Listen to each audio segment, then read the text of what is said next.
রাশিদের খেলাটা আমার আর খুব ভালো লাগলো, বিকজ অনেকদিন পর মিডফিল্ডটাকে কন্ট্রোল করার মতো কেউ এসছে ইস্ট বেঙ্গল টিমে, যেটা ছিল না। মানে মোহনবাগানের ইন্ডিভিজুয়াল কোয়ালিটি প্লেয়ার অনেক বেশি। কিন্তু যে দুটো দলের যেমন দেখছো, গত কয়েক বছর যদি আমরা দেখি যে ইস্টবেঙ্গল সেভাবে লড়াই দিতে পারেনি, তাদের শক্তি মানে দল শক্তি সেইভাবে পিছিয়ে ছিল। ডার্বির উন্মাদনাটাও কিছুটা হলে ইস্টবেঙ্গল সমর্থকরা ডাউন হয়ে গেছিলো। সেদিক দিয়ে কি এবার একটু ইস্টবেঙ্গলকে এগিয়ে মনে হচ্ছে অন্ততপক্ষে শক্তির দিকে? মানে ওটাই যে প্রেডিকশন হয় না, এবং ডার্বিতে কখনোই কাউকে এগিয়ে রাখা বা পিছিয়ে রাখার জায়গা নেই যদি তুমি মানে বলো আর কি। তো সেইখানে আর কি মানে আমিও প্রেডিকশান করব না, দুটো টিম ভালো খেলুক, এবং কেউ যেন মাথায় না নিয়ে যাবে যে ম্যাচের আগে ম্যাচ জিতে গেছে, এরকম কোনো ব্যাপার নেই।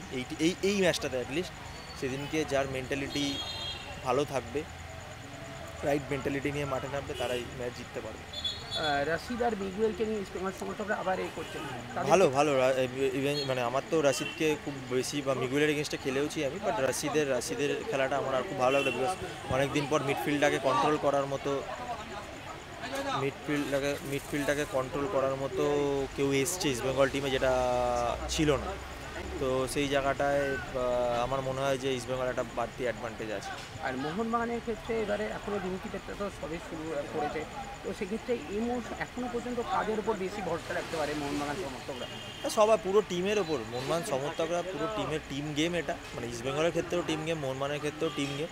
ইন্ডিভিজুয়ালি কেউ কোনোদিনও ম্যাচ জেতাতে পারে না। হ্যাঁ, অবভিয়াসলি যে কিছু কিছু জায়গায় এমন কিছু জায়গা থাকে যেখানে ইন্ডিভিজুয়াল কোয়ালিটিতে ম্যাচ বেরিয়ে যায়, তো সেখানে মোহনবাগানের ইন্ডিভিজুয়াল কোয়ালিটি প্লেয়ার অনেক বেশি।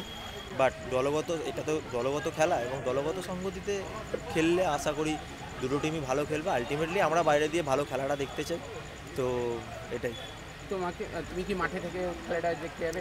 এখনও ঠিক করিনি যাবো কি যাবো না, তবে যদি সময় সুযোগ হয় সেরকম, তাহলে যাওয়ার ইচ্ছা আছে। আর শেষ প্রশ্ন তোমার সমর্থকদের জন্য, আবারও কি তোমাকে চেন্নাইয়ের জার্সিকেই দেখা যাচ্ছে?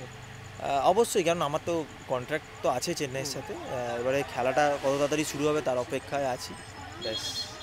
Thank you.